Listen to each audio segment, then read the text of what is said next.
당연하지. 힘이 막 불끈불끈 솟는달까.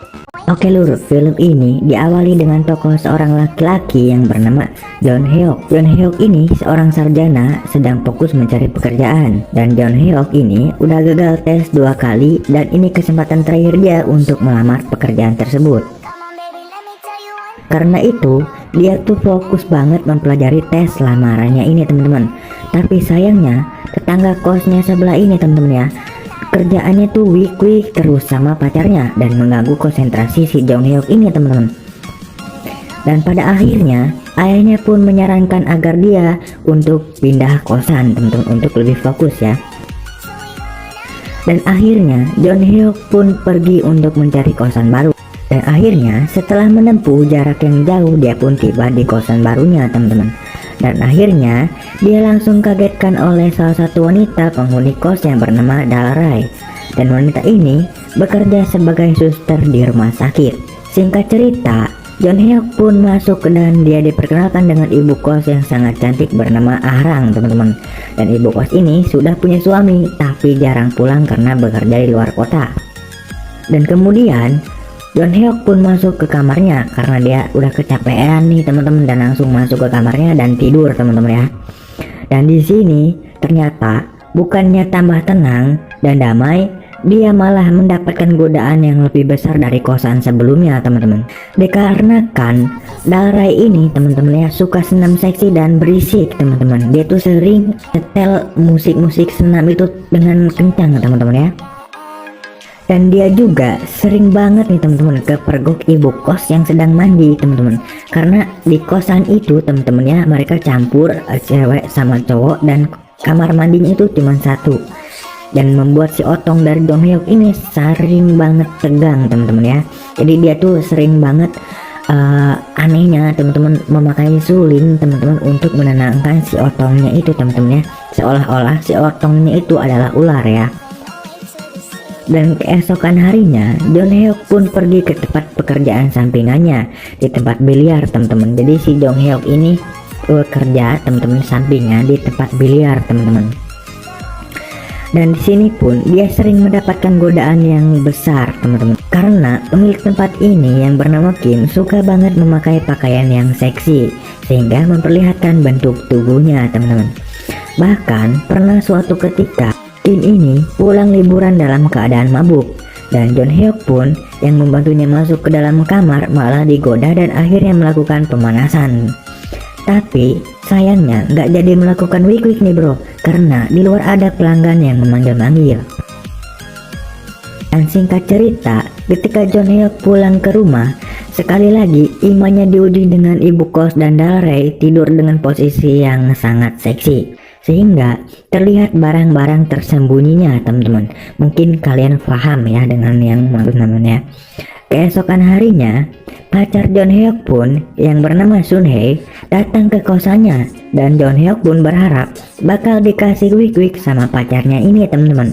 Dan tiba-tiba ketika Jong Hyuk melakukan pemanasan nih teman-teman ya sama pacarnya ini, masuklah si Dalrai dan mengagetkan mereka teman-teman ya. Dan sekali lagi rencana John Hyuk pun gagal untuk mendapatkan goanya pacarnya teman-teman ya.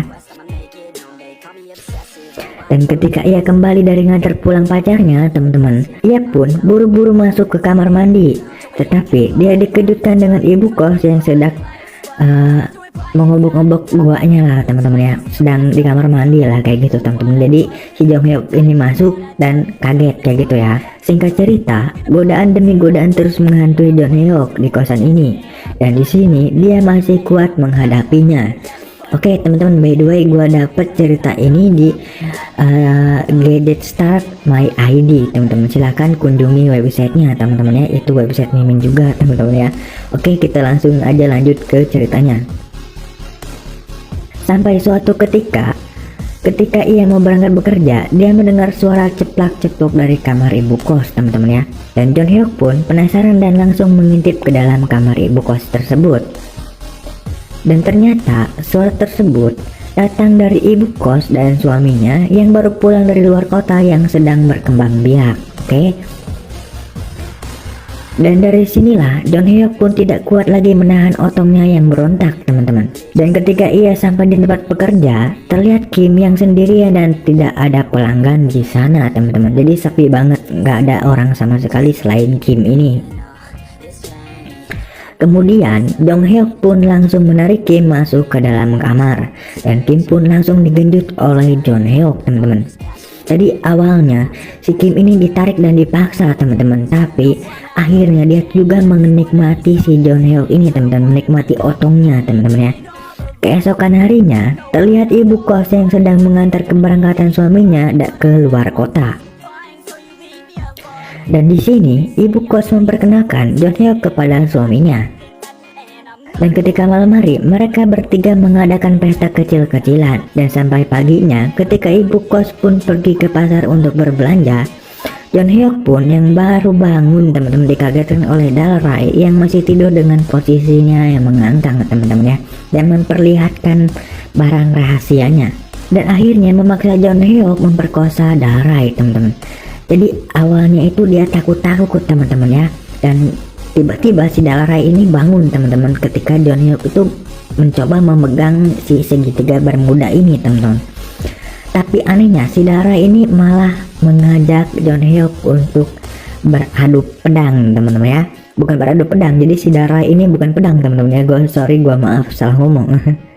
Dan pada akhirnya mereka pun melakukan pergenjotan, teman-teman ya. Dan malam pun tiba dan turun hujan, teman-teman, dan ibu kos ini mulai menggoda Jong Hyuk, dan akhirnya Jong Hyuk pun tergoda dengan ajakan ibu kos tersebut. Pada akhirnya mereka berdua pun melakukan wik-wik. Jadi si Jong Hyuk ini, teman-teman, digoda, diajak sama ibu kos ini, teman-teman, yang gatel ini, teman-teman ya, untuk melakukan wik-wik pada pada malam tersebut, teman-teman. Tiba-tiba suami ibu kos ini pulang dari luar kota, dan dia pun langsung menggedor-gedor kamar istrinya. Dan tiba-tiba, teman-teman, suami si ibu kos ini pulang, sedangkan si Jong Hyuk ini masih di dalam kamar ibu kos, teman-teman ya. Dan Jong Hyuk pun keluar lewat jendela yang membuatnya harus hujan-hujanan. Dikarenakan kehujanan tadi malam, Jong Hyuk pun menjadi sakit. Kemudian dia dibawa ke rumah sakit, yang kemudian susternya itu adalah Dalrai, teman-teman ya. Dan di sini dia disuntik oleh Dalrai, dan sebagai gantinya malamnya giliran tinggal si Jong Hyuk ini menyuntik si Dalrai, teman-teman. Dan di sini kehidupan Jong Hyuk pun gak jauh banget dari penggenjotan, teman-teman ya. Jadi si Jong Hyuk ini di sini posisinya enak, teman-teman. Dia tuh tiap hari digilir dua cewek cantik, teman-teman ya. Dan ketika dia mantap-mantap dengan Dalrai, dia bersembunyi dari ibu kos maupun sebaliknya. Jadi ketika dia mantap-mantap nih, teman-teman, dengan Dalrai, dia tuh bersembunyi dari ibu kos, teman-teman. Dan begitu pun sebaliknya, ketika dia mantap-mantap dengan ibu kos, dia bersembunyi dari si Dalrai ini, teman-teman ya. Dan pada suatu hari, teman-teman ya, pada suatu hari tuh ayah si Jong Hyuk ini yang sudah berumur, dia tuh jatuh sakit, teman-teman ya. Dan memaksa mau tidak mau, teman-teman ya, si Jong Hyuk ini harus meninggalkan kosannya tersebut, teman-teman ya, untuk pindah ke kosan yang lama. Kenapa? Agar lebih dekat, teman-teman ya, untuk mengurusi ayahnya ini, teman-teman. Dan singkat cerita, Jong Hyuk pun diterima di pekerjaan idamannya ini, teman-teman. Tapi setelah Jong Hyuk pindah dari kosan penggenjotan itu, kosan laknat itu, teman-teman ya, penggenjotan Jong Hyuk ini tidak usai sampai di sini, teman-teman. Dan ketika dia sudah masuk ke pekerjaannya yang baru, dia tuh pun menemukan peternakan penggenjotan yang baru, teman-teman, di tempat pekerjaannya. Bahkan sedang berkendara pun dia tuh sempat-sempatnya, teman-teman, menggenjot teman sekantornya. Oke, jadi kayak gitu, teman-teman. Dan film ini pun selesai sampai di situ, teman-teman.